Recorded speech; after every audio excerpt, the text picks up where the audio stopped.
All right. Well, this is Chunky Chunks. I am Chunk, Dylan Chunk, and Drunky Chunk down below. Hi. And our guest tonight is Carlton.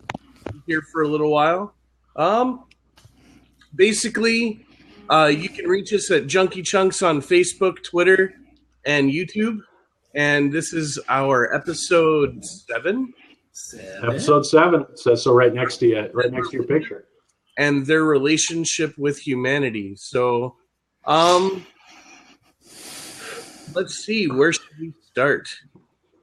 Out of the three of us, I am what most people would consider religious. I am a follower of Christ. I don't attend a denominational church or ascribe to any particular denomination. I used to be Roman Catholic and Baptist, but have deviated away from denominational titles.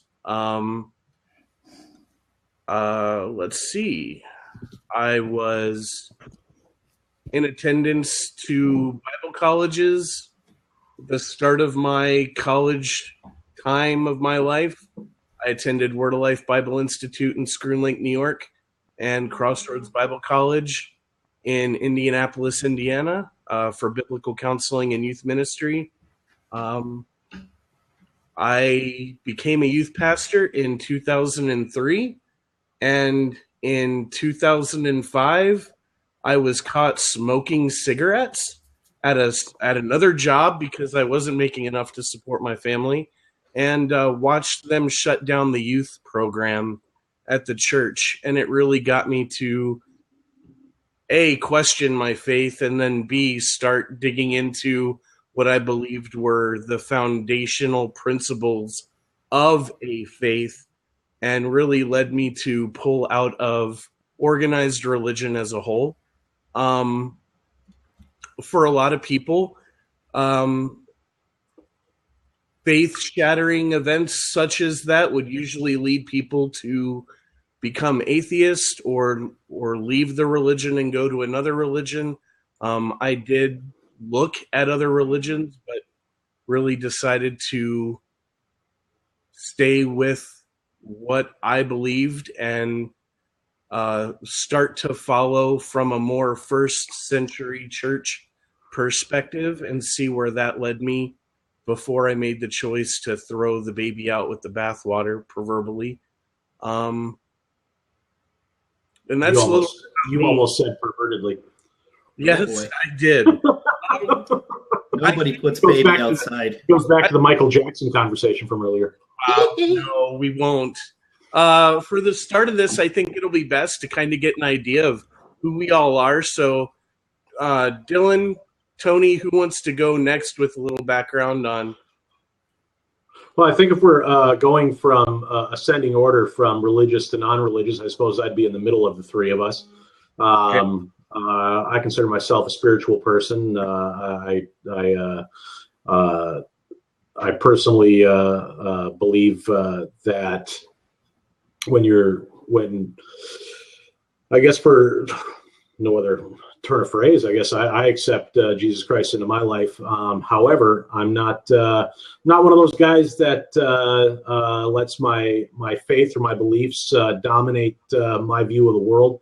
I look at the world around me and take it as it comes day by day, make my decisions based on facts, make my decisions based on opinion and evidence, stuff along that nature. So I'm one of those people that thinks that the Bible was a great story to tell people a couple thousand years ago. People that didn't really know what they were doing, what the world was made of, what was going on in the world. And I also, I have a hard time espousing the book of Genesis and the book of Revelations. Those are the two books I kind of toss out with the bathwater on a regular basis. But other than that, I'm one of those guys that likes to watch scientific documentaries more than I like to be in church. So that's me. Cool. Well, in a nutshell, I guess I would fall best into the atheist category, since there's not a deity out there that I feel particularly strongly an affinity for. Without diving too deeply, I was raised as a Christian, and it always felt forced for me, even when I was learning from really great teachers of their faith. And, just with the things that I have in my life challenges, it's hard for me to really grab it with both hands and take it in as something that speaks to me. Things that I do like in terms of faith or religion or whatever would just be, treating people well. I mean, I feel like on a daily basis, a smile can go a long ways to changing someone else's outlook. Even if you don't know that person directly, you might change someone's whole outlook just by smiling at them. And I guess that's where I'm at, is just, I guess I can't really call it karma, but,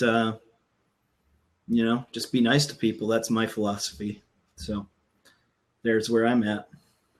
I wish you'd be nice to us every now and then. I just don't like you guys. It's just simple fact. I don't blame you. I have a hard time liking us too. I like myself sometimes, so I totally dig it. Probably for good reason. So that's right. I know who I am when nobody's watching. Oh, now things are getting off topic. No, I we know what you're doing when nobody's watching. As long as you're not going to tell us that you're invisible, as long as nobody looks at you. Oh, the Mystery Man reference out of the hat. That's a good one. I'm glad that Carlton's not espousing astral walking tonight. No. Yes. Not yet. Well, I guess Carlton. I guess if Carlton wants to fill us in on his, I guess I'm up to bat. Huh? Yeah. I'll be happy to play whichever side you guys want me to play. I'm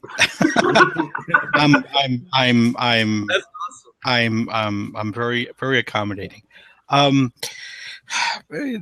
very short story is I was a born again Christian for 25 years. I've been an atheist now for 25 years.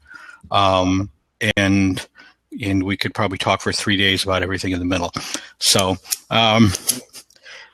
which is why I don't care which side I play. I do whatever we need to make the conversation fun. I do tend to, I think a lot of times in blabs, I will from time to time put on my Christian hat, if you will, if I think the argument's going too far the other direction. So we appreciate that here.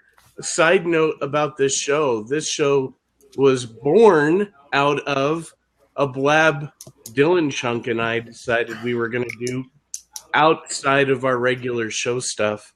And we did it in the evening on a weekend, and we went for about 2.5 hours. And when we allowed some of the street epistemologists in, and then we also allowed other people to just fill a seat, some of those conversations got super crazy, or the scientists really took over the segment, which we appreciated because of kind of where everything had gotten to, with people talking about astral walking and crazy other stuff. You guys really did get to go out there everywhere, didn't you? We did. Well, it went for, I think, 3 hours, 3.5 hours. We kind of took it that night. It was a lot of fun. Well, I think that oh crap! What was I going to say? See, this happens when you get old, right? If I don't get right in there, it's gone. But I think on Blab in general, there certainly is, I think, at least in active conversation, there tends to be a lot more atheists than there do Christians. I think there probably are just as many Christians, if not more, on Blab. But I tend to see a lot of them sort of staying in their own groups. They'll come over and they'll play for a little while in the other sandbox, then they're gone. Yeah, they run away. So that's fine. Like I said, I pick on both sides equally. So I'll pick on the Christians where I think where I disagree with them, but I'll also pick on the atheists when they say stupid things, and God knows there's enough atheists that say stupid things. So, yeah. None of us have. Nobody in the room. Nobody, clearly nobody. I'm sorry. That goes without saying. Stupid. Yeah, nobody would say anything stupid. I am kind of curious, though, all right? I can deal with Justin. I can deal with Dylan. Do I call you Drunky or Chunk? Yeah, pick one. It's fine. Okay. Now, okay. That's fine. I can do that. All right. Somebody said. Yeah. So Carlton's, one of the viewers asked, they want to know how you went from being a born-again Christian to atheist. Okay, so this is going to be a 2-hour blab. Okay, so here's kind of the short story, and I'll try to get in all my caveats up front. First of all, as a born-again Christian, I became a born-again Christian when I was about 14 or 15 years old. I was on a walk for Jesus up in Boston, right? So everybody wants to know, well, what'd you do? Basically, it was the 4 spiritual laws. Somebody had evangelized, followed me around, and somewhere near the end of that walk, I gave my life to Christ. Now, that said, most of my Christian life, I spent doing apologetics. So most of my time I spent evangelizing Mormons and Jehovah's Witnesses. That was, Evidential or presuppositional? What's that? Evidential or presuppositional? Evidential.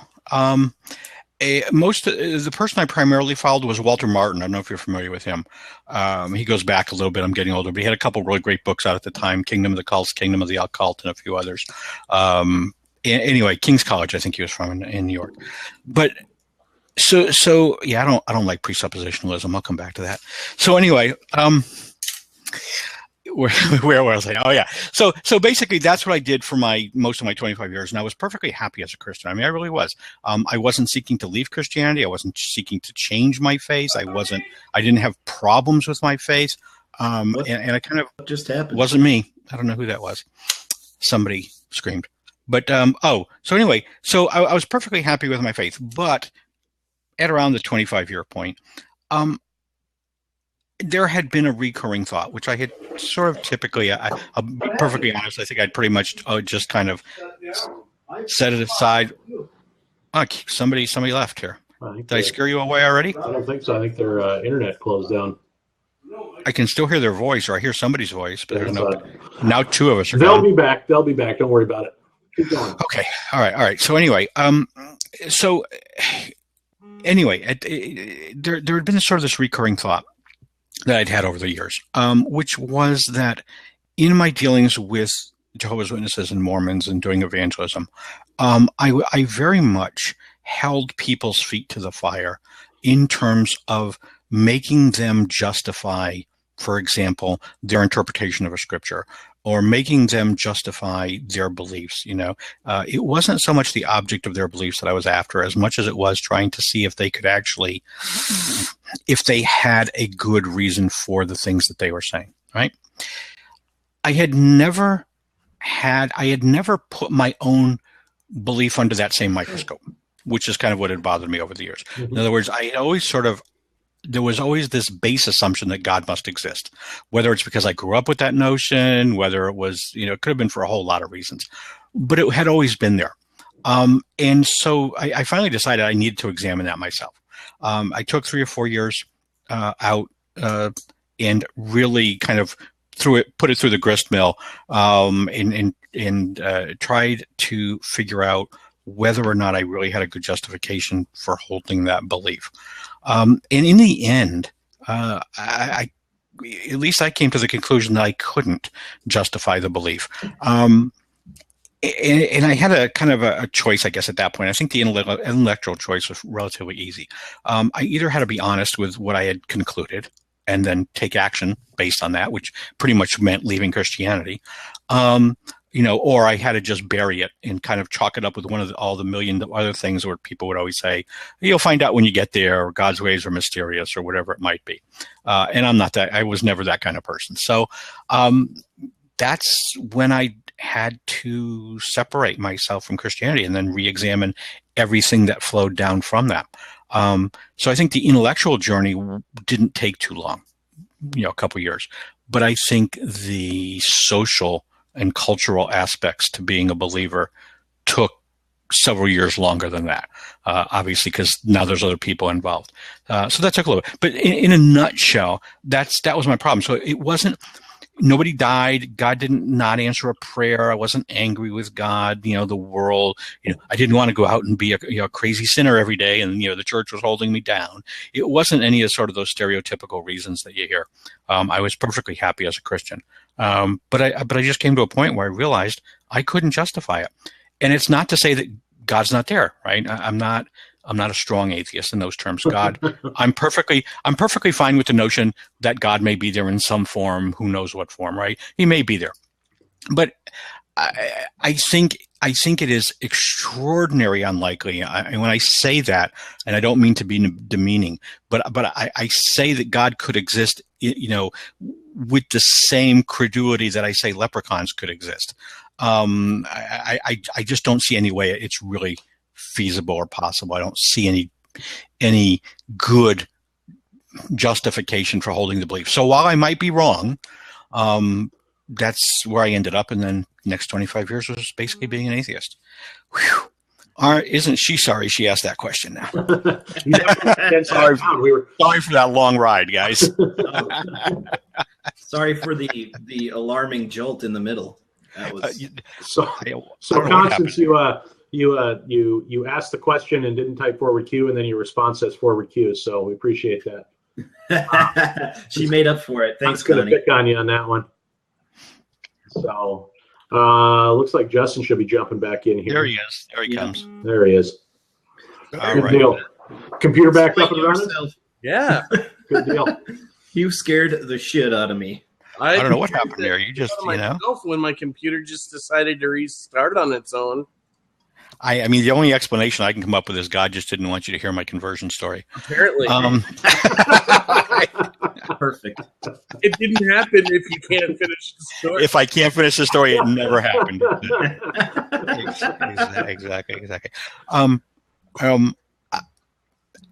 Yeah, that's right. So that was it in a nutshell, and that really is still a nutshell. But so I don't hate believers. I don't think that all believers are stupid. There clearly are some, but there clearly are some atheists that are stupid too. I don't think the lines get drawn that way. It's just that some people have asked, well, if you're not a believer and you don't believe in God, that's all well and good. Then why do you spend so much time in religious blabs? To which I think my answer is basically that I think while people who hold beliefs clearly can and do things that are good as a result of those beliefs, and while there clearly are people who derive something beneficial from the beliefs that they hold, whether they're true or not, I do think that belief in general has more negative baggage than it has positive. And I've yet to find anything that belief or faith can provide that can't be provided via a different venue. So to me, it's sort of there's really no good reason to go there. So that's everything about me in a nutshell. Well, Drunky says so far, you've got a lot of company praying for me, I promise you, but I'll give you great odds, but I wouldn't take any bets on that. Well, we just had a question that we were asked if you, Carlton, were chunky enough to be on this blab, and I said so far, because you've been, donating quite a bit. Definitely, I could be. I'm 8 months pregnant here. All right, I could do good. All right. Well, I think as far as you brought up the point where you said they ask a lot of why for a non-religious person, for an atheist, you spend a lot of time in religious blabs, and I think that it's probably the same reason. I'm not a Republican, but I spend a lot of time watching Republican debates. I think it goes both ways. You don't have to be one to watch them or to view what's going on. I think it's definitely a positive thing. So, and I got to say, it kind of comes from a conversation Justin and I were having earlier. It's just everybody seems to be looking for something to fulfill something inside them, whether they feel it's a hole or an incompleteness or whatever. And so some people do have a desire to be proven wrong and see if their knowledge set really is the be all end all to their knowledge. And what's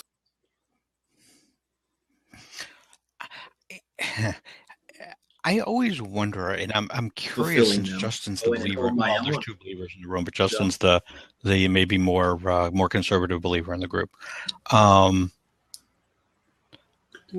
Well, he was. There he- Justin again. just as I got ready, there he goes Yeah. again. He's All right. he's on a remote computer this week. Normally he's it's- somewhere else, but he's visiting Drunky this weekend, and Yep.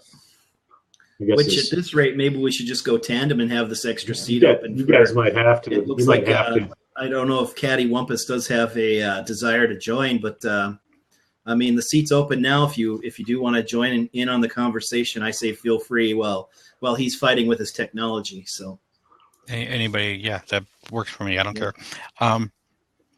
Yeah, I don't know. I do think that there are. I think that there are probably like atheists. I think there are several classes of believers.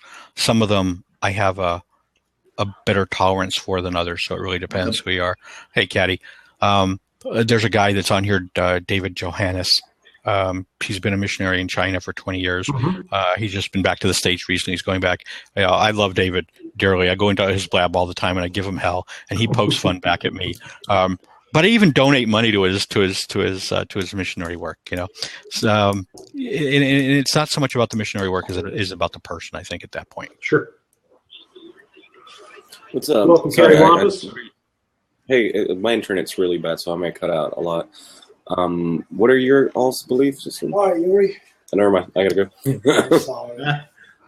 thanks for calling in. Yes, yeah. But all you right. guys, we are cranking right along here, aren't Yeah, we? we are blowing through guests like you wouldn't believe here. So That was succinct, I think part of the things, like the other night we had a really good discussion on abortion, right? And while there's it can be a powder keg I think that there's good arguments both pro-life and pro-choice. For as an example, I think the problem that I have with religious people is that they cannot change their mind no matter how much evidence you might put on the table to say something contrary.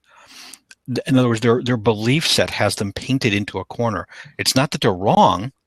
It's necessarily, nor is it necessarily that they're pro-life, but it's simply that, if you believe that that this book is written by God, if you believe that God said this, or this is God's position on something, how do you reconcile that, for example, if and when there seems to be a large body of evidence that would indicate maybe that you're not correct?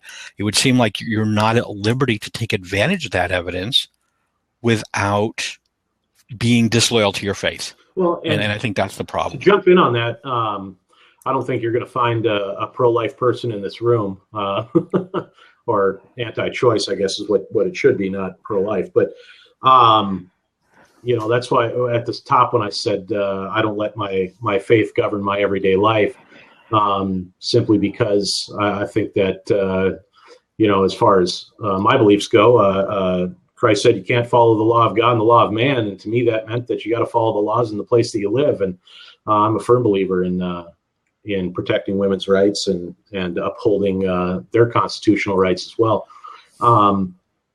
But as far as people not changing their mind or being unable to accept fact, I agree 100% with that. I can't argue with that. I think that's one of the things that gets me kicked out of the club a lot is when I say I can't subscribe to the Book of Genesis. There's things, like Lewis Black says, there's things called fossils, and they go back a lot farther than any of the biblical stories go back, and to me that is proof, is all the proof you need of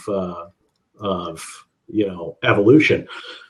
That that doesn't mean that I don't think that the universe was created by a divine being. It just means that I think that everything that happened since the moment of the Big Bang was kind of left up to chance, and Well, I think there was, I mean, in my generation at least, I think, and probably still today, I think the vast body of Christendom, um, the majority, the vast majority of people are probably like what I grew up like my dad's generation, which were these were people who, when they learned about evolution, this wasn't a problem for their faith. They just it was sort of a God of the gaps, but they didn't think of it that way. But that's what it was. They were like, oh, okay, evolution, that's great. So when God created everything, he must have rolled it all out. So evolution was sort of part of the process of how life came to be, right? They always sort of just took a step back. They said, okay, well, this is science. We understand this, and so then faith kind of, God didn't disappear. He just kind of moved a little farther back in the line of causality. But we have people today, as you well know, right, that are, typically the evangelical Southern Baptist that want to turn Genesis into a history book or into a science book. I heard a great statement. I got to say this. Okay, this is where I put my Christian hat on, right? Because I'm not saying this as an atheist, but there was this guy on here, and he captured this perfectly. Now, he's a minister, but I so love this. I repeat this. He said there's two kinds of Christians in the world. He said there are Christians whose salvation is based on the correctness of their theology. In other words, he said, these are the people that you cannot argue with. They cannot be wrong about anything because their salvation is literally tied to the fact that they think they have to be right about every tiny little piece of theology. He says, then you have the other group of Christians whose salvation isn't based in the correctness of their theology. Their salvation is based in God's grace. And they said they are perfectly free to be wrong and to change their mind about things and to be flexible about things, because whether they're right or wrong is not the basis on which they get into heaven. And again, I'm an atheist, so okay, that's a little kind of spiritual for, an atheist. But I think the point that he made was a very, very good one. There really are two kinds of people out here. They're the kind you can talk to that can have a conversation about their faith, and then there's the kind that they just want to preach. Yeah, I agree. I agree with that absolutely. And it's the first group that I have the hardest time with. And I married someone from the first group, and it's taken her more than a few years to get used to me. So, C.A. Walter said something really good. Thank you for saying that. Constance, thank you for saying that. It was last night. Somebody came in the room on our abortion night. Somebody came in the room outside and they said, okay, which one of you guys is, I want to get this right. They said, which one of you guys is pro-abortion? And we said, well, none of us are pro-abortion. We're all against abortion. It's just that some of us are pro-choice and some of us are pro-life. It's very important how you phrase it. I think somebody can be pro-life. I'm very close to pro-life. I am closer to pro-life than I am to pro-choice. So it was kind of interesting when you said that, Dylan. I think for me at least, I think I lean very strongly to pro-life, but I do so with the understanding that you can't paint everybody with the same brush, and that different situations require different thoughtful choices, and you can't black and white it. But I definitely, I think that I definitely have a problem with somebody terminating a life just because, for trivial reasons, whatever those trivial reasons are, and sometimes for mistaken reasons, which if there's any young people in the audience, right, I'm not that anymore. They're going to yell at me, right? But clearly, I mean, when you're in your teens, as we all know, because we've been there, this is not the best time for making sound decisions, right? Without a lot of guidance. So I think a lot of times, there needs to be counseling the other way. But yeah, so I'm kind of with Constance on that, I think. Yeah, I'm not. I guess I'm an odd one because I'm not for restriction of any kind whatsoever. So, okay. I was raised by a strong woman that taught me that I can mind my body and she'll mind hers, and we'll all go our separate ways at the end of the day. And I think that's a building block to my to my life. I just don't I don't think that it's my place at all to tell a woman what she can or can't do with her body in any situation.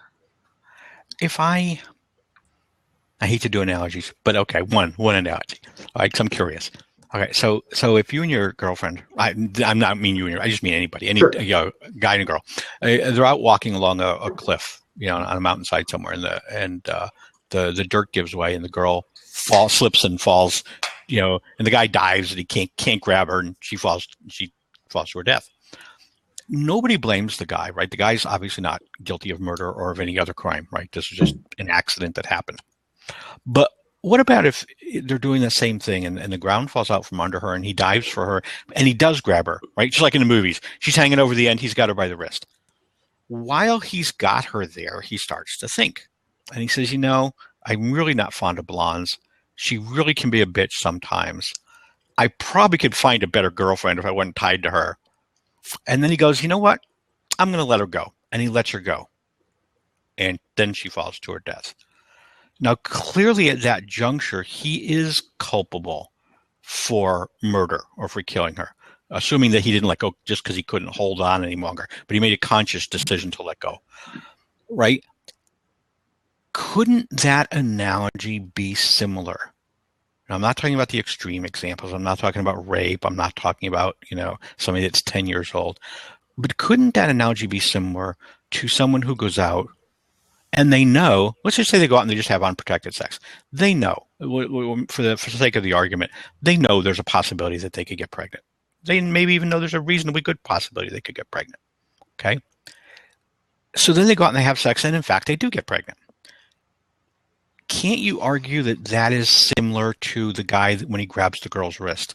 They have made a conscious choice of making a commitment or being prepared to make a commitment, right? Because they knew there was a possibility that this was going to happen. They accepted that possibility when they did what they did. And then to be able to have them backpedal later and say, you know what, now I've changed my mind. No. To me, that feels very much like the guy who has the girl. He's responsible now for her life, for her life. And then he says, you know what, I don't have to hold on to her. I can let her go because I've changed my mind. I don't want her anymore. And Carlton, I would, I guess it would come down to this. You have to agree on whether or not it's a life first. And I don't subscribe to the belief that life begins at conception. I'm not talking about aborting one-day-old fetuses or 1 hour-old children that are live born. Most women, the point was made here, most women don't make this decision on a whim, and they certainly don't. And most states have made it very, very hard for women to make decisions on a whim regarding their health.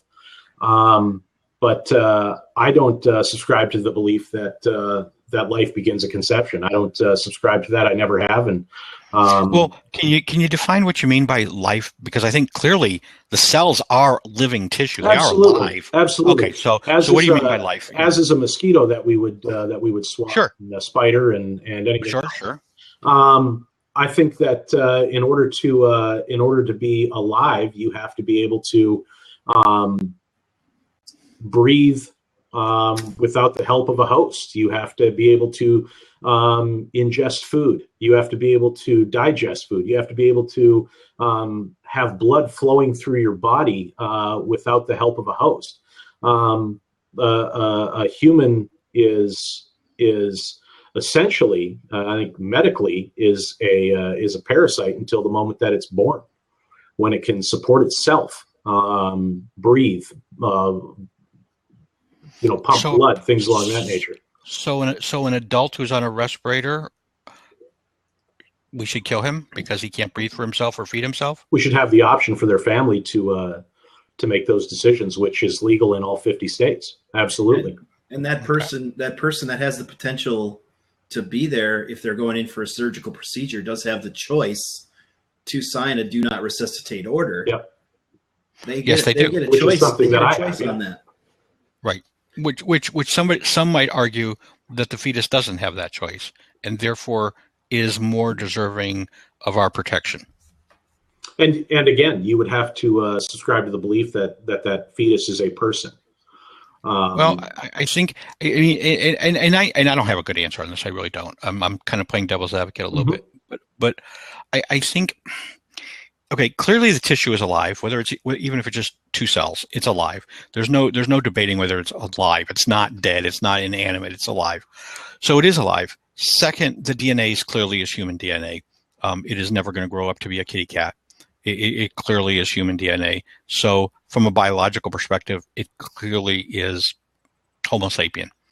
So the fact that it doesn't breathe on its own,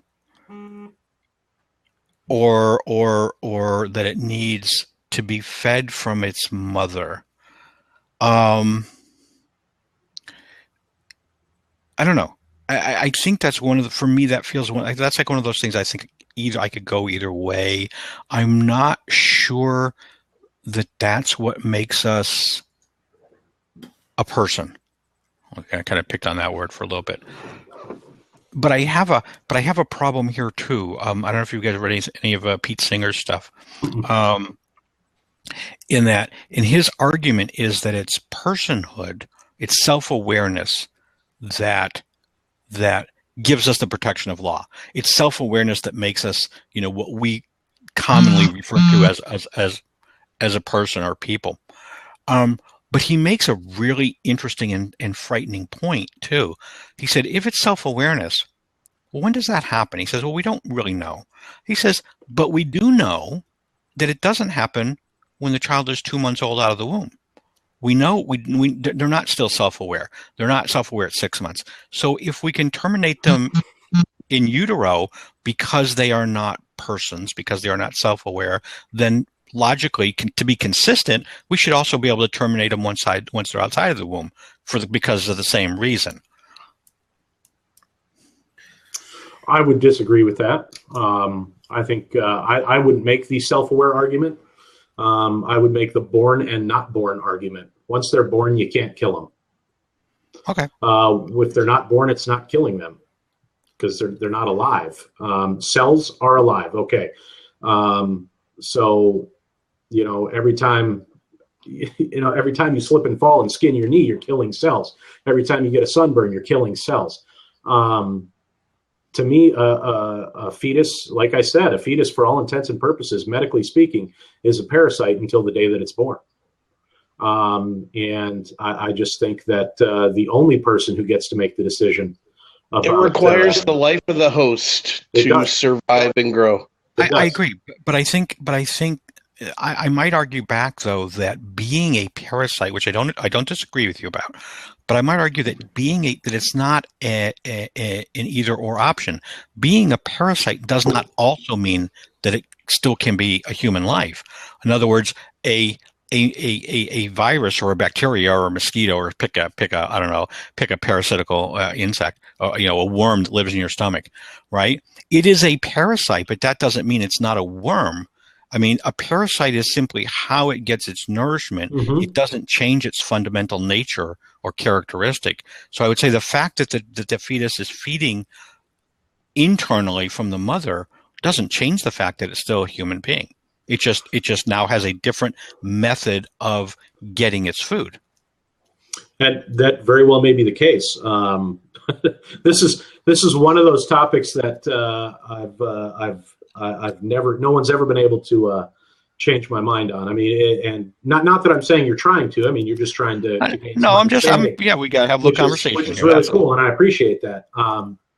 But like I said, I think that to me, it's more than a alive or not alive argument. It's a do I want a bunch of old people telling my daughter what they can or can't do, what my sister can or can't do, what my wife can or can't do.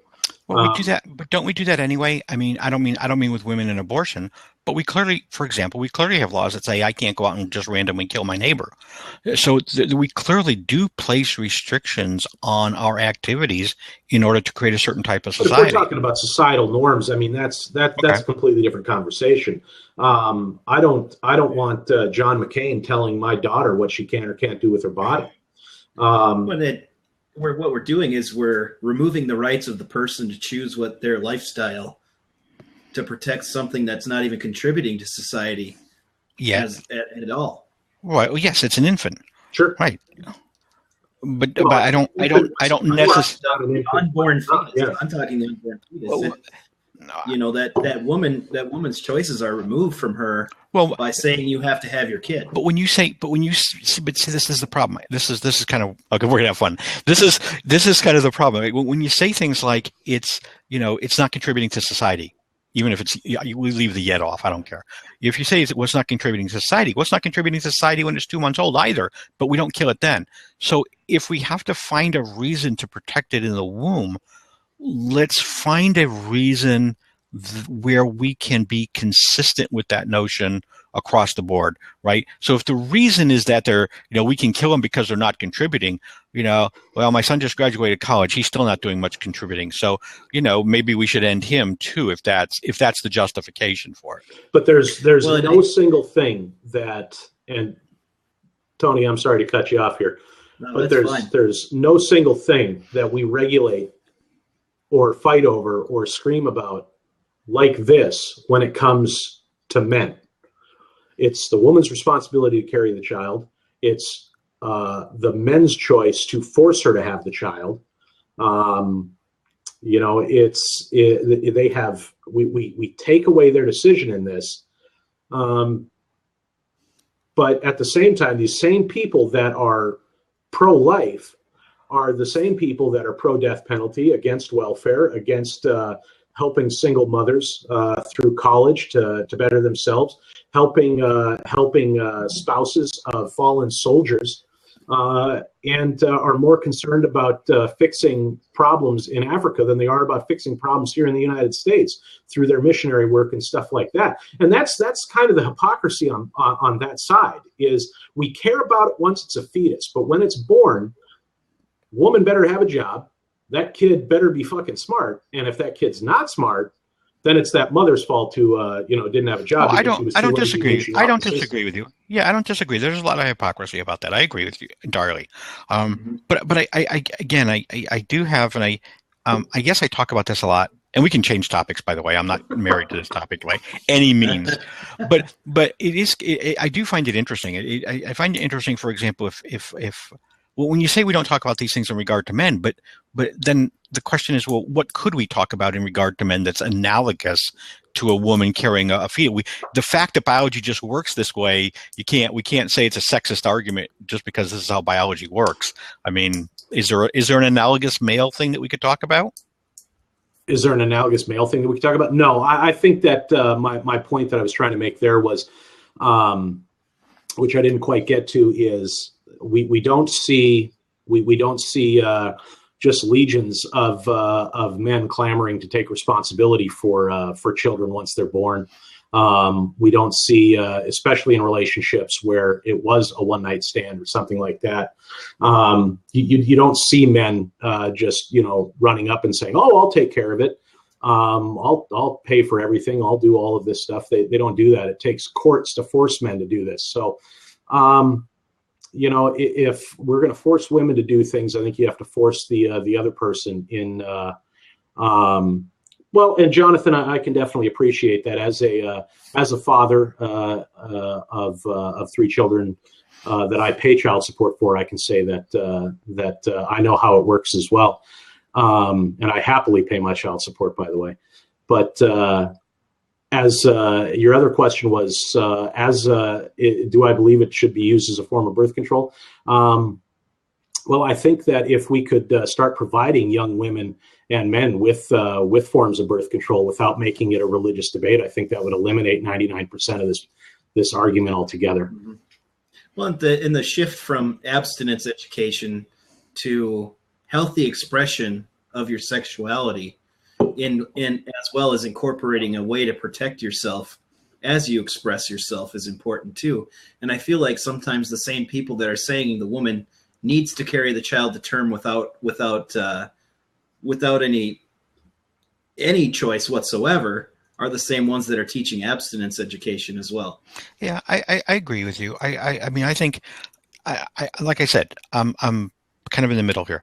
Yeah, clearly, I mean, I think if somebody goes out and they have protected sex, right? They take they take as many risks off the table as they can, okay? And they still end up getting pregnant. The condom breaks. I don't know, whatever, right? Sure, I don't have a problem if that woman says, this was not my intent. I did everything I could do to stop this. I don't want to have a baby. I'm not prepared to have a baby. I don't think that should mean she shouldn't have sex. Of course, I'm fine with an abortion in that case. I think it's the other cases where I kind of try and lean a little bit that way. It's like if somebody were to Constance, I'm sorry, I couldn't remember your name. If somebody were to, for example, Constance wakes up tomorrow morning and she opens her front door and there's a baby in a basket, right?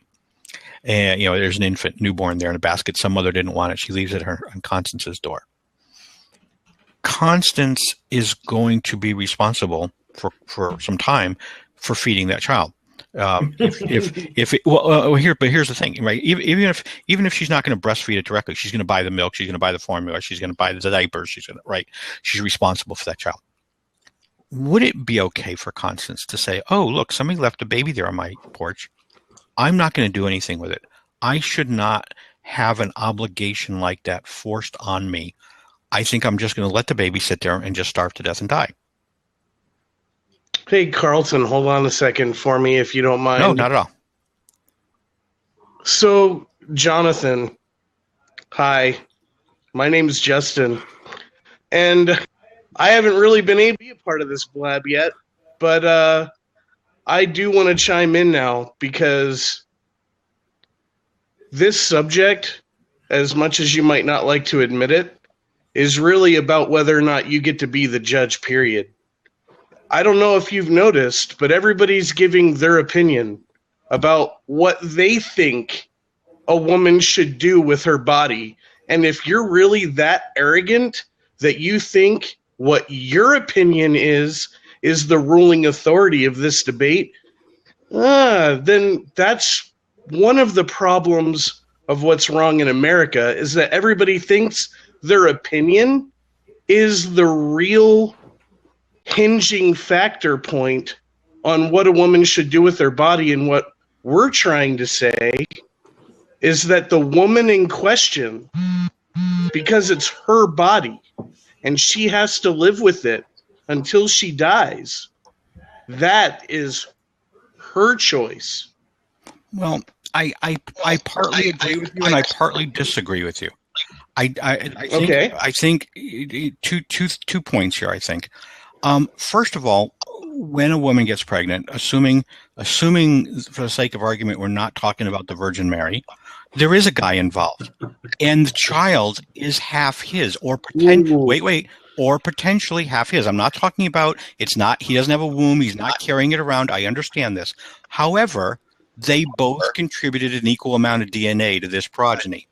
And so while maybe the woman should have more of a voice, I don't think it should be 100% zero. That was my first point. My second one, where I disagreed, is simply because it's a woman who is biologically responsible for having the child, in no way, shape, or form should negate well thought out, well-formed opinions, regardless of the gender of the person that offers them.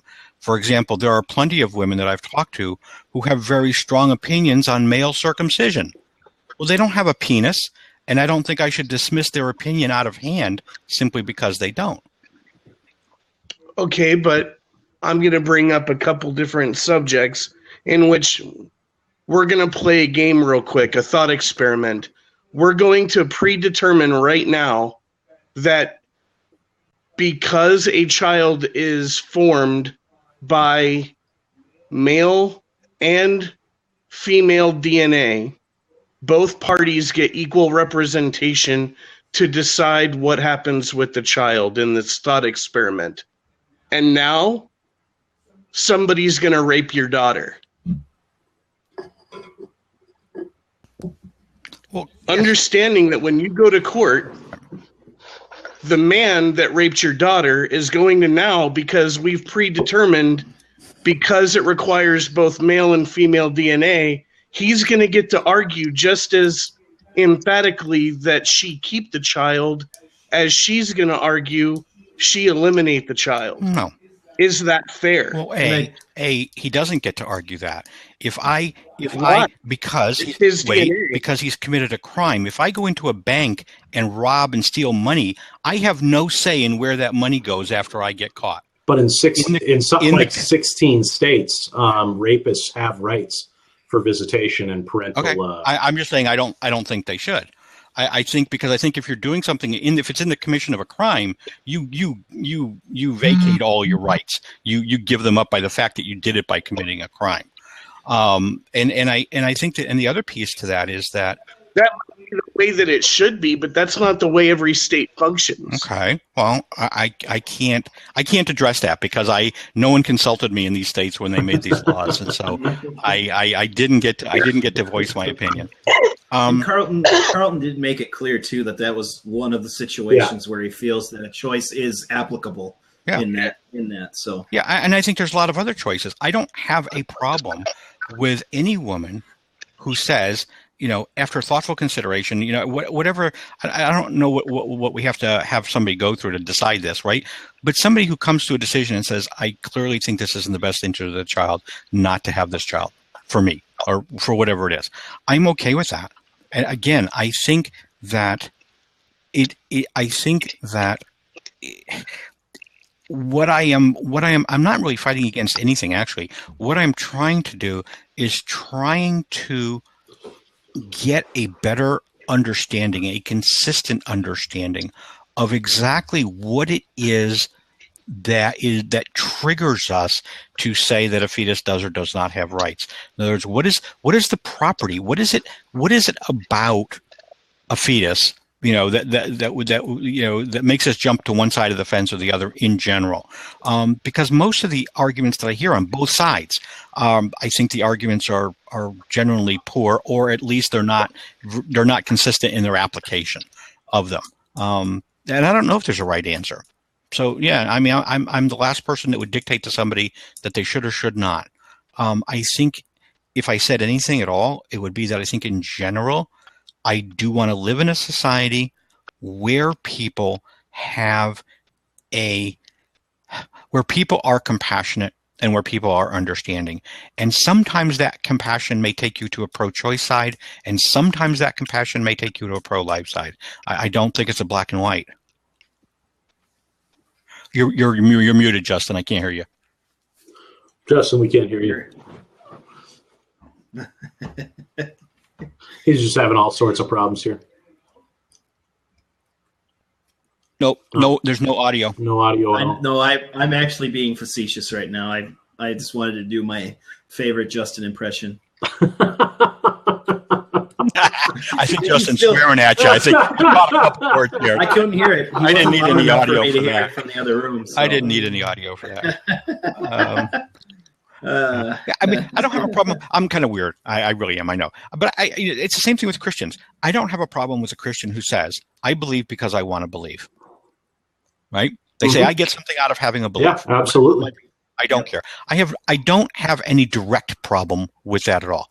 When I have a problem is when a Christian says that when he feels so uncomfortable with his faith as just I believe because I want to believe, that he starts digging in the dirt looking for some type of demonstrable evidence or scientific justification for that belief, then I have a problem. Then really? I think because I think we're crossing a line. I think the Christians are crossing a line, and they should be more worried about it than I am. I think that that's the nature of, right? Faith is the substance of things hoped for, the evidence of things not seen. You read the whole chapter of Hebrews 11, and what you get out of it is all these Old Testament saints who behaved in a way that was contrary to common sense, that was contrary to what any thoughtful person would normally do, right? But they did it believing that God would meet them on the other side of that step of faith. This is the whole notion of it. If there's justifiable evidence, if we have demonstrable evidence for God, I don't need to exercise that kind of faith anymore. I diminish my own faith. I think you misunderstood. I was having a conversation about. Can you hear me now? Yes. Yeah. Yes, Verizon guy. Oh, that explains a lot. We were having a conversation about this, Tony and I, Drunky Chunk and I, a little while ago, and I think a lot of Christians misunderstand where they're supposed to place their faith. So the subject of faith is not meant to be placed in whether or not God exists, whether or not God is who he says he is. Jesus tells you where to direct your faith, that he is who he said he is, and his death on the cross did what he said it did.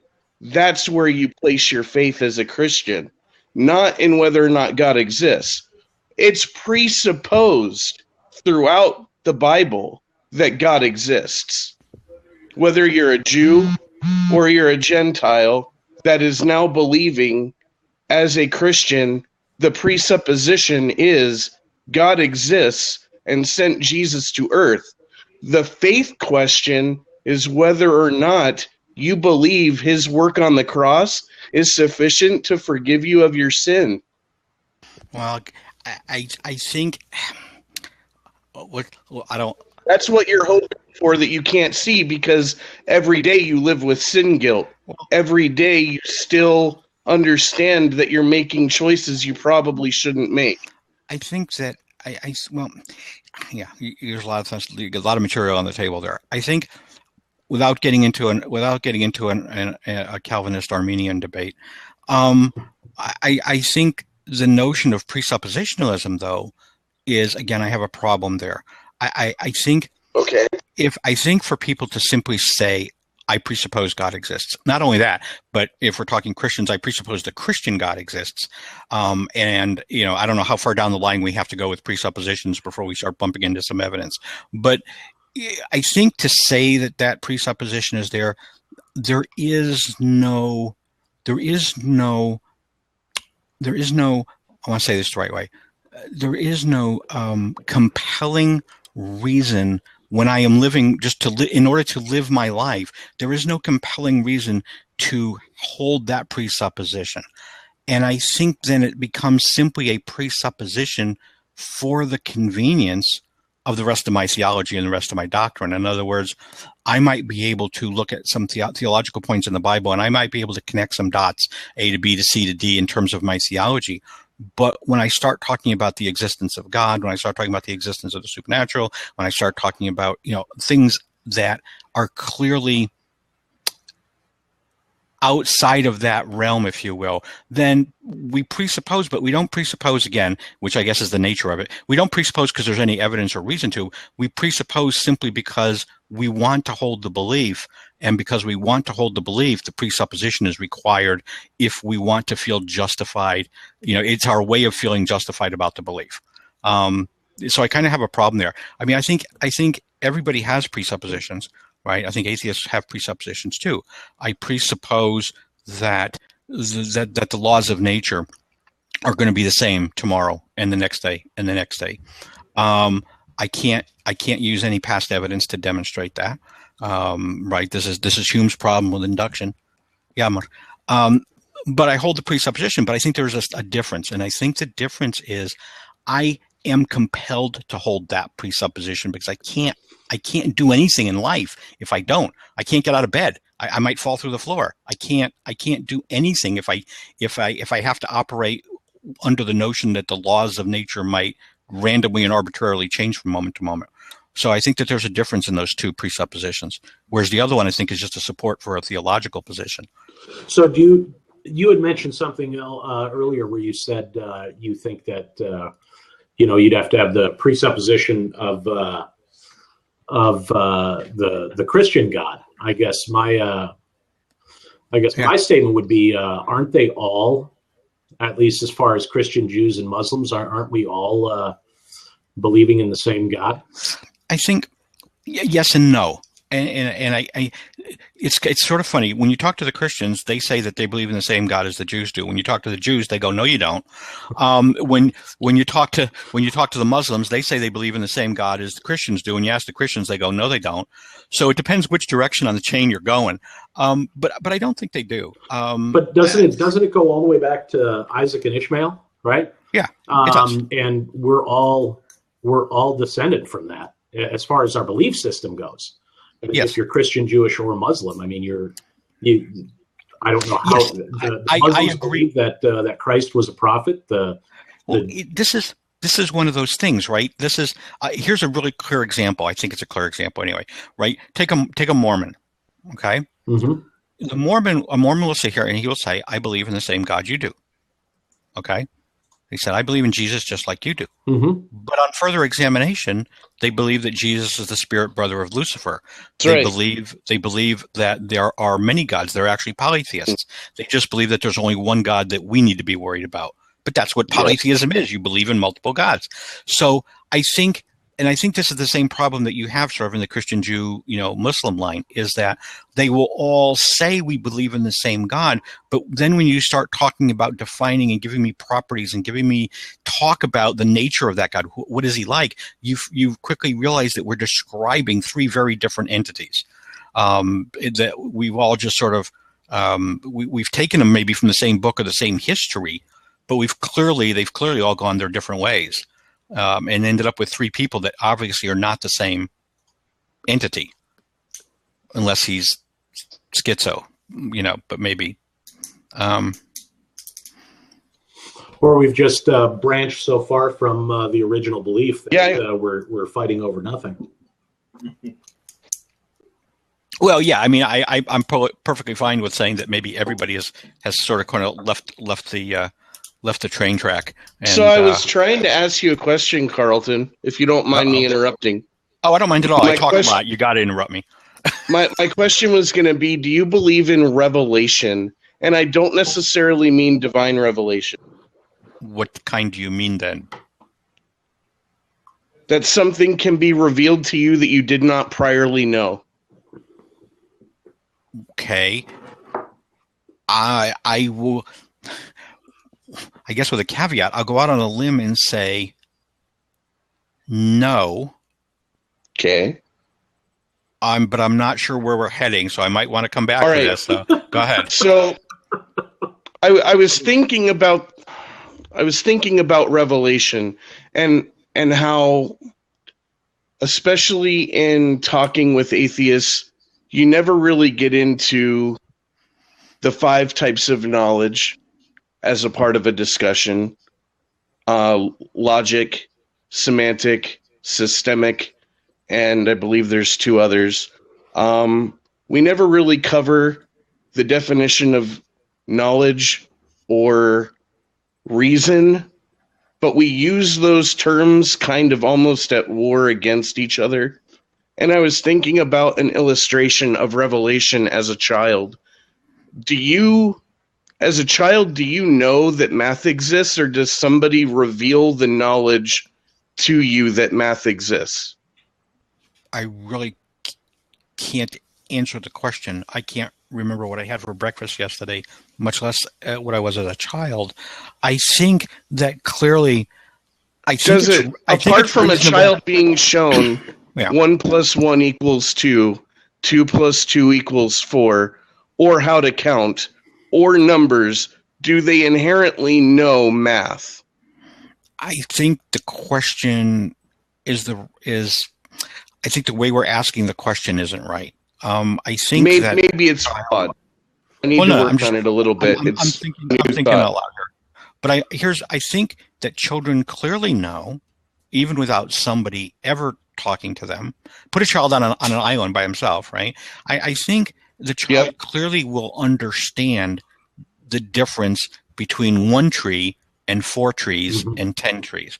I think he will understand from the world around him that that you can have one of something, you can have none of something, and you can have many of something. I think those concepts are there simply as a result of our experiential nature. We look, we see, we trust our eyes, we trust our feeling, right? But I think... So you think eventually you would come to the knowledge of being able to add and subtract, that would just be a natural... If they had no other interaction, they would eventually obtain that knowledge. See, you threw something on the end of that. I think if they were alone in the world, they would have no need for that knowledge. I think that knowledge, a mathematical system, I mean, if I'm correct, I think, most of our mathematics came from, historically from bargaining, from being traders, from having to exchange goods and things with other people, that we needed to develop a system to, we needed to be accountants. Some bean counter decided we need to know what's going on here. So I think that, so the answer, I guess, to the question is, I think if the child is alone and never with anybody, I don't know whether he would or wouldn't, but I don't think there would be a pressing need. I think. So we went all that way for me to see whether or not potential existed that you would allow for divine revelation. I'll just kind of move this along, because in divine revelation, especially with the general revelation of the Bible, you are given 5 evidences of God's existence that I can think of off the top of my head. Give me the best. Nature. Give me the best one. The best one? Well, if there's 5, if we can deal with the best one, then the other 4 will fall by the wayside. See? I was trying to do this on my own, and even I couldn't do this thought experiment that you're asking me to do. Apart from using the source revelation material. The problem with nature. I'll pick on. Sorry, I'm getting a lot of echo all of a sudden. I don't know who it's coming from. Hold on. Justin, 1, you 2, have 3, 4, 5, 5. Yeah, Justin, it's coming from your side. Okay, that's better. I don't know what happened. No, it's not. It's back again. Let me, Justin, I'm going to mute you while I talk. So wave at me so I don't miss something. I'm on my phone, so I don't have headphones. Okay, no problem. Hang on. Okay, so I muted you. Just wave your hand when you want to talk, and I'll unmute you so I can hear you. Otherwise, I can't talk. So I think, we can talk about nature, for example. Right? The things in nature are what's the verse? Are clearly seen evidence from the things that are, even eternal power and divinity. So they're without excuse. Okay, I think that. Even if we talk about nature, the problem, the realistic problem here is without presuppositionalism. The problem here becomes not having an explanation for something is not the same as having evidence for something else. So if I don't have a demonstrable explanation for nature, I don't know how it started, I don't know what the Big Bang was, I don't know, whatever, it could be anything. I don't know how the flower came up in my yard yesterday. Not knowing isn't evidence in itself. I think the other side to this is that when we talk about something, right? I mean, kind of the thought experiment here is, if we can imagine anything, the flower coming up, somebody says, "Well, that was a miracle." I'm like, okay, well, let's walk back step by step. Let's walk causality back a little bit. Is there any point at which, before that flower's there, is there any step at which something happened without there being any cause at all for it? Right? In other words, can we identify a divine intervention here into our reality? And typically we can't. And I think the problem becomes, because there's a chasm, right? As soon as we get to the supernatural, how do I connect that dot causally? I don't even know if cause and effect exists. I don't even know if the supernatural realm exists. But if it exists, I don't even know if causality exists there. And if it has no physicality to it at all, how would it even interact in a physical world of cause and effect? So even if I can walk it all the way back to the edge, as far as I can go, I can't connect the next dot. I just can't. And so I have to, at that point, sort of take that leap of faith and say, well, I'm going to presuppose that God is there, and that is the cause for the effect that I'm experiencing or seeing. Yeah, you're waving. I'm sorry. So one of the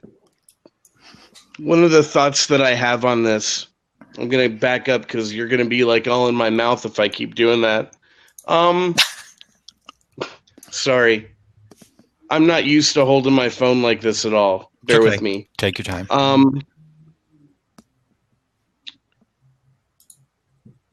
based on our understanding of the universe that we currently reside in, about how much of that do you think we have scientifically explored? Not enough to even Next to nothing, I would say. worry about. Yeah, exactly. But we're willing to agree that we will stand by what we know to be true based on our scientific observation. We are willing to not exceed the observations that we have made. It doesn't mean that the world, the universe might turn out to be extraordinarily different and nothing like what we currently imagine. But we are not justified at this point, at any point in time, to exceed what we actually do know. That is where it is rational to believe a certain thing. And my example... Okay, so we're willing to... Here's my thought.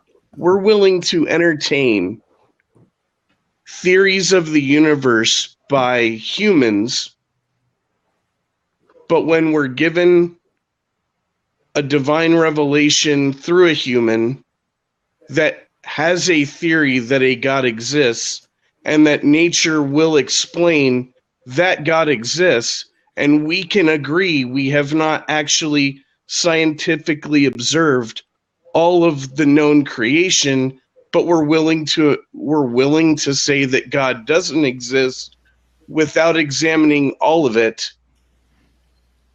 Are we then not saying that only certain humans' theories are worthy to be entertained? No.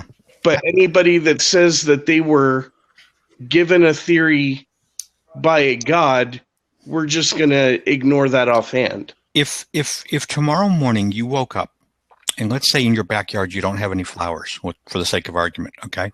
So tomorrow morning you woke up and you looked out your back door, and there was a fully formed sunflower there, meter high, beautiful sunflower right in your backyard. Wasn't there today. What experiment would you do to demonstrate that God didn't put that sunflower there? How would we set about proving that God wasn't responsible for that sunflower?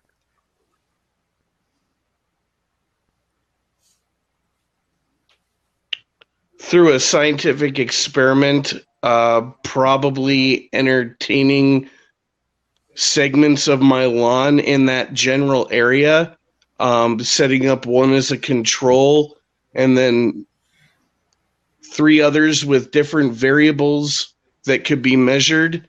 But the flower's already there, though. The flower's already there. It's a done deal. You wake yes, up, but right. if where one flower is, the potential for others to pop up near it is generally high. If somebody planted it there, then they'd have to plant another. So it would be some kind of a hypothesis, right? That I would then be willing to, over the course of the experiment, change and modify based on the data that was coming. But isn't it true? Wouldn't it be a true statement to say that if God is omnipotent, then he could foil, if he wanted to, any experiment that you might think to undertake? He could put the memory in your head that it was there yesterday. He could make a neighbor think they actually planted it when they didn't, right? I mean, if he's omnipotent, if he can do anything, then clearly there's nothing. I can't box him into a corner and prove that he didn't do it. He still could have somehow done it, even with my best observations, right? He still could have gotten through the gate and put the flower there, couldn't he? I don't know if he could have put the thought there. I mean, I wear my tinfoil hat when I go to bed, so yeah. But I've seen it. Justin's on mute here again. But Justin, I can't hear you, buddy. Yeah, man, he's got about the worst internet connection in the world. And I enjoy his mind. I enjoy his mind, though. It's pretty cool. It is. What I was trying to get to, and I got to go to bed. My wife says it's time for me to go to bed. But the point I was trying to make there is that I don't think you're not really going to be able to come up with an experiment that you could do that God couldn't foil and get behind the curtain, so to speak, right? Because he's omnipotent. The point there being, if there's no experiment by definition that you could ever do to disprove the hypothesis that God put the flower there, then there is no point in entertaining the hypothesis. That's why. But that's why we have hypotheses, is because we can ultimately find out, we can eliminate the ones that are not correct. But if God is omnipotent, we can't eliminate. He becomes potentially the explanation for every single thing that happens in the universe. I can never dismiss him as a hypothesis because there's no experiment that I could ever do. That's only if you're, man, because everybody can have an opinion. And there's no real clear cut. I mean, you have to form based on your understanding of what is available for you to look at. So in cases where it says that God is a God of order,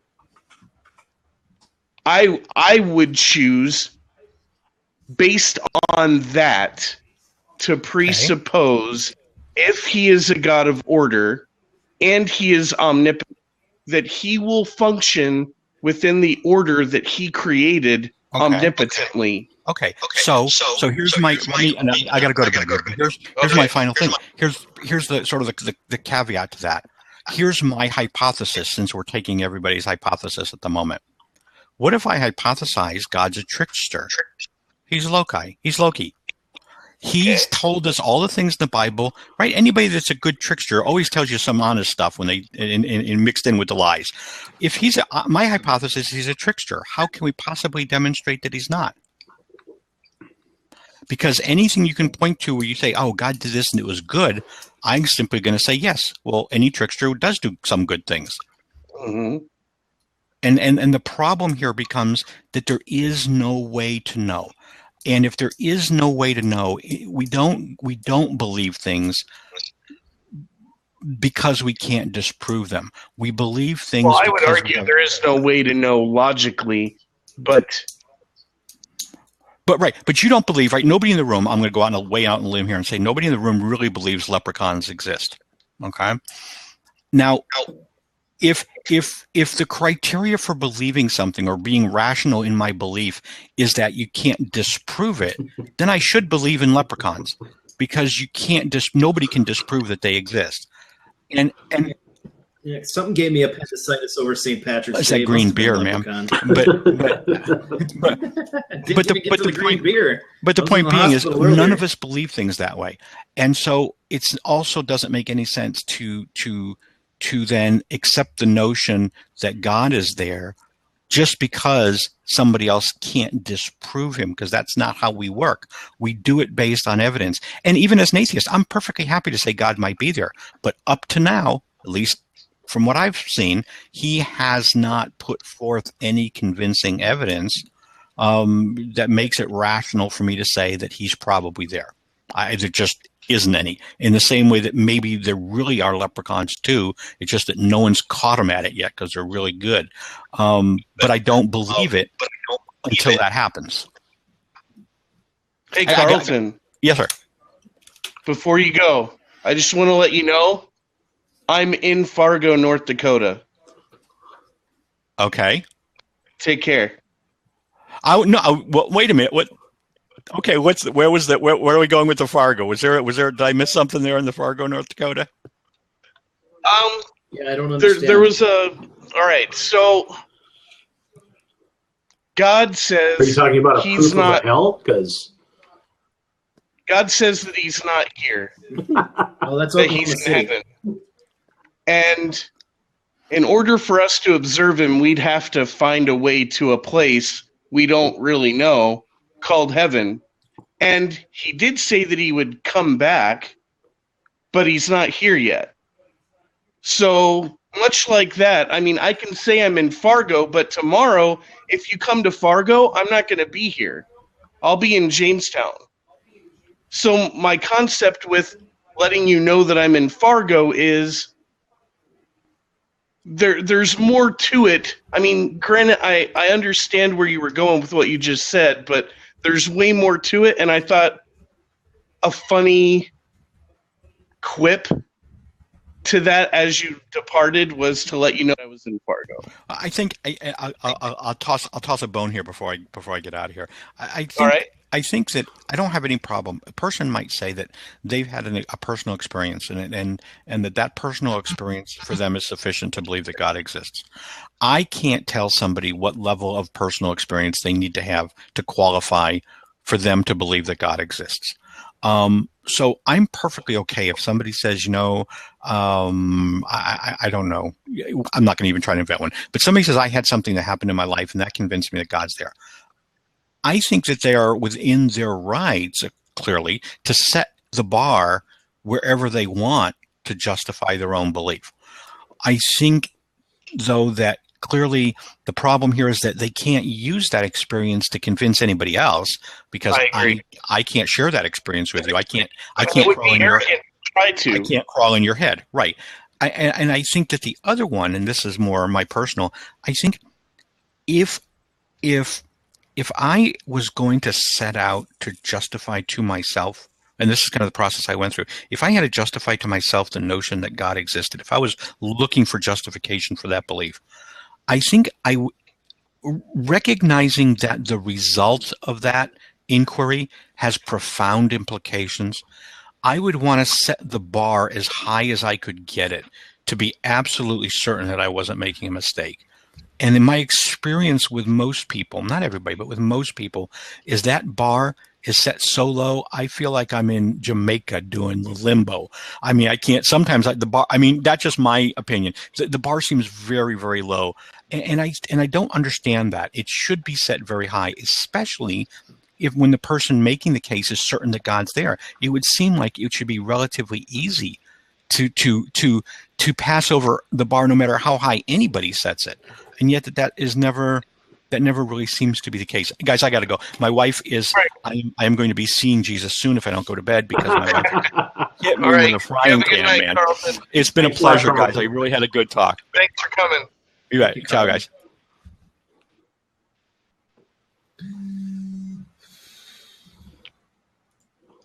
Well, guys. My connection is shite. Would you guys want to make this like a two-parter and do it another time? Maybe not next week, but another time. I think it'd be great. Yeah, I say we give this a real try. This unfortunately has been an unmitigated I think overall disaster for Blab, this would be part about 42,000. So, what's that? As far as Blab goes, it'd be about part 42,000. That's about how many are a week. Oh yeah. So, but yeah. So you guys, I know a lot of you came in late or joined a little bit after we started. So I just wanted to say thank you. We definitely appreciate you guys stopping in. The three of us, we've got Drunky Chunk. Justin is Minty Chunk, and I'm Dylan Chunk. We are the Junkie Chunks. Catch us on Facebook at Junkie Chunk, also Twitter and at YouTube as well. So www.junkiechunks.com. We appreciate you stopping by, and we hope to see you guys soon. Thanks, guys. See you next week. Bye.